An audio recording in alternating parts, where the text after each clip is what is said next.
Hello, everyone. Welcome to video 6 of chapter 8. We've talked about capital gains and what happens when we want to exempt our principal residence. Today, we're going to talk about other items that we might buy and sell. Now, normally when we talk about capital gains, we're usually talking about assets used to garner income, whether business or property income. Well, what happens if there's something I own personally? Let's say I have a couch in my house. I bought a couch, I've had it for a number of years. I want to redecorate. I sell that couch to someone online for $500. How do I handle that transaction? So there's specific rules for personal use property. Any property owned by a taxpayer and used primarily for personal use and enjoyment. This is our cars, our homes related to the principal residence exemption, vacation properties, boats, furniture, hobby items, paintings. These are things we own for our own enjoyment, not to garner income, but just to use and enjoy. We do have to declare capital gains. If I buy a car for $10,000 and then someone else really likes the car and they'll say, hey, I'll pay you $18,000 for it, I got more money than I paid for it. So I'm going to have to declare capital gains. So capital gains on sale of personal use property, or PUP, are taxable. However, the CRA doesn't want to sort of get into the rigmarole of tracking every small transaction. So if I go to the store and I buy a used video game for $20, I enjoy the game, I play it, I finish it, and my friend says, hey, I've been wanting to play that game, I'll give you $25. I bought it for 20 and I sold it for 25. I have a small $5 capital gain. But the transaction's very small. It's nearly negligible. So what they do is they set a limit of $1,000. The minimum proceeds we can declare is $1,000. So even though I received $25, my PUP rules assume my proceeds are 1,000. But my minimum ACB is also 1,000. So even though I paid $20, my ACB is considered, my cost base is considered to also be $1,000. So when we talk about capital gains and losses, my proceeds minus my cost base is zero. So as long as it's a small transaction, as long as the money I paid is less than 1,000 and the money I receive is less than 1,000, it will never result in a capital gain because my minimum amounts are only really covering transactions over $1,000. So our small transactions, the couch you sell on Facebook Marketplace, the game you sell to a friend, you don't usually have to report that because those amounts are below this $1,000 transaction. There's a difference between personal use and business. So if I say to myself, well, you know what? What if I buy a bunch of games for little money and then I sell them at higher amounts? Now I'm going to make a bunch of money and I'll never have to declare it because it's under 1,000. The moment you partake in that kind of activity, that's now a business. You're buying these games now to make money. You're not buying them to sit down and play through them. It's no longer for your personal enjoyment.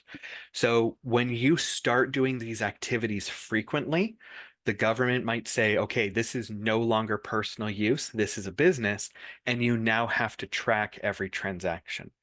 But as long as the buying and selling is incidental to your enjoyment and use of the item, it's still personal use. Now, that's for capital gains. The thing about using up products is it's generally expected that as I use stuff, its value goes down. If I buy a car, they say a car loses half the value as soon as you drive it off the lot. So as I use my car, its value drops. And it's very unlikely I'll ever sell it for more than I paid for it, which means almost everything I own results in a capital loss. But the government says, well, you're expecting the loss. We're expecting the value to go down. So we cannot declare capital losses. If we have capital gains for proceeds over $1,000, we have to report it. But if I buy a car for 30,000 and sell it for 23, that $7,000 loss can't report. I used that car personally. And now there's an exception for listed personal property.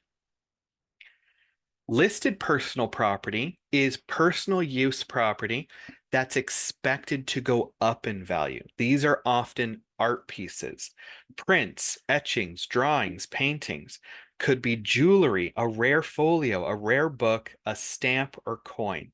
They specifically outline these kinds of items. Such items are often expected to increase in value. So, if I buy a rare painting for $100,000 and it turns out it wasn't as valuable as I thought, and when I sell it, I only make 70,000, I can declare that as a capital loss, but I can only apply that loss against other listed property that I have sold.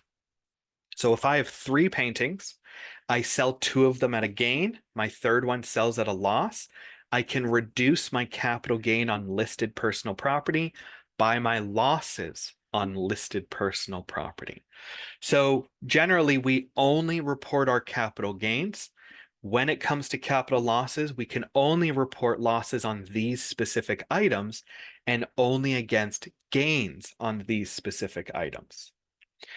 There are some things people collect that have a lot of value. It mentions in this list we have automobiles and furniture. So there are collectible cars. There are people out there who buy old vehicles, old collectible cars. And so despite the age of these vehicles, their value could be many times higher than they were originally sold for. The same thing for antique furniture. There's, an old oak wardrobe that someone might pay a premium price for because of its age, its style. So antique furniture might also be considered like a higher value item. But because the rules of the listed property do not include automobiles and automobiles and furniture, even these collectible items are just sort of considered personal use. So even though if I sell an antique wardrobe at a loss, I can't claim that loss because it's still personal use property. And I think the reason for this is it's hard to determine when furniture is antique or not antique.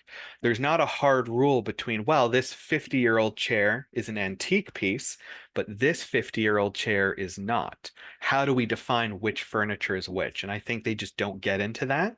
So they say all furniture is personal use. All automobiles not included in a business are also personal use. And automobiles don't have to just be cars, they can be boats and other things. So those are the rules of personal use and listed personal.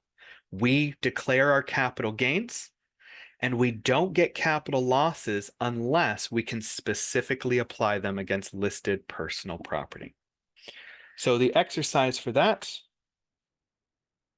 going to 466. So in this exercise, we have four transactions. During the current year, Martina Stewart disposes of several properties. The proceeds of disposition and the adjusted cost base are as follows. We sold a sailboat. We bought it for 43,000. We sold it for 68,000. We have a gain. Gains are always going to be reported. We have an oil painting. We bought for $200. Proceeds were 25,000. That also seems like a pretty big gain. A personal automobile we bought for 33,000, but we sold it for 15, so there's a loss. And a diamond necklace we bought for 46,000, sold it for 18, another loss.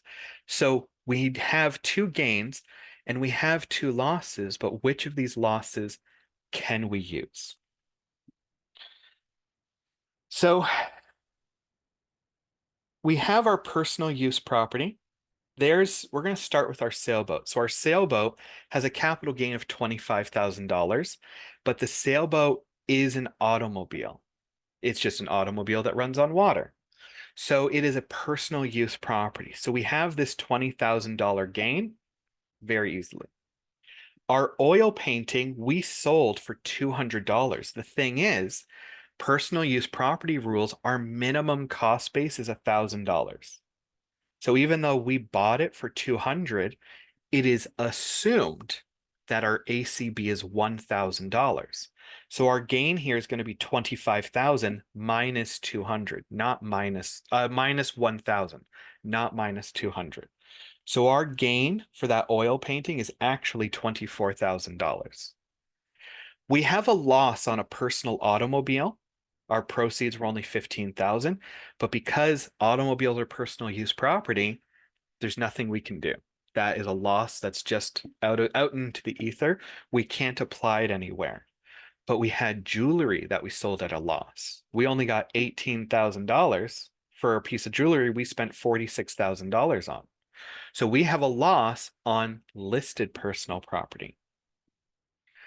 So we had a gain on our oil painting and a loss on our necklace, and our loss was more than the loss on our oil painting, our gain on the oil painting. So this means we actually have overall a negative number, $24,000 minus $28,000.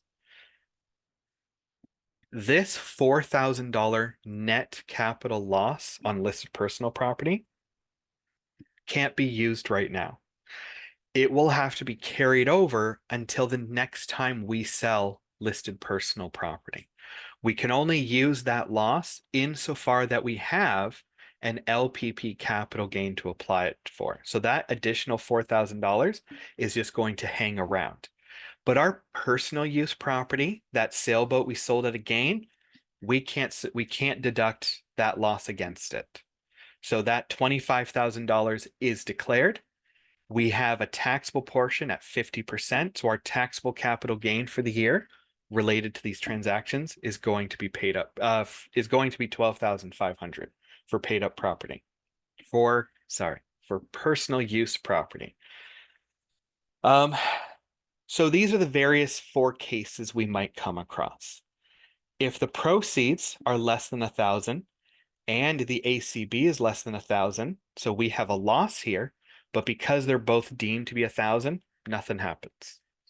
In case B, we have a small profit, a small capital gain, but because both amounts are less than 1,000, we bumped both of them up to 1,000, so nothing happens. Here's proceeds 500, loss cost is 13, so we have a loss here, but our deemed proceeds are expected to be 1,000. So we're not comparing against the 500, we compare against the 1,000. We have a loss of $300. Again, proceeds is 1,500, ACB is 9. We compare our $1,500 proceeds to a cost base of 1,000. So we are always bumping those amounts to at least $1,000. So our proceeds is only $500. Our total gain is 500 because on personal use property, losses are ignored. Okay, so that is personal use property and listed personal property. That covers all of our exercises that we're covering for this chapter. So my next video is going to be the last one for this chapter, and it's going to be talking about a couple excess topics that have, I will admit, lower priority. So it's probably going to be a quick video where I'm going to go through the remaining slides and just try and pull out the important details I want you to know. I don't want to read through all of the additional slides. All right. Well, thank you for your time. Hope it was enlightening for you. I will see you in the next video. Thank you.